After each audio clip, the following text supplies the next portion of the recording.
December 3, 1810. For years, the Indian Ocean had been a graveyard for British ships.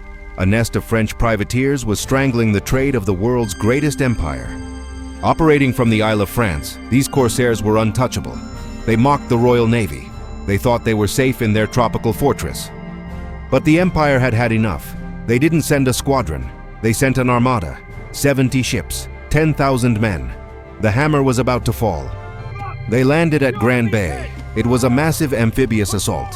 Thousands of redcoats and Indian sepoys storming a tropical beach on the other side of the world. But the enemy wasn't just the French. It was the heat. Marching through dense jungle and sugarcane in heavy wool uniforms without water. The French governor, General Decaen, was outnumbered.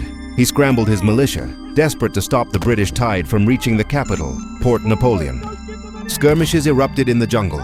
British light infantry traded fire with French sharpshooters. The corsairs were being hunted down on land. The advance was relentless, dragging cannons through the mud. Fighting thirst and exhaustion, the British closed the net around the port. By the next day, the French were trapped. A wall of British steel on the hills and a wall of British oak blockade the harbor. Checkmate. Decaen had no choice. To save the city from destruction, he surrendered. The pirate Stronghold had fallen. The privateers, who had terrorized the seas for a decade, were now prisoners of war. The empire had struck back. The Isle of France became Mauritius. The French flag came down and the Union Jack went up. It would fly there for the next 150 years. The British captured 6 frigates and 24 merchant ships in the harbor. The threat to the India trade route was extinguished instantly.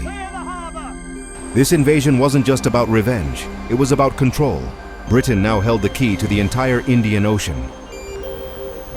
On December 3, 1810, the era of the corsairs ended.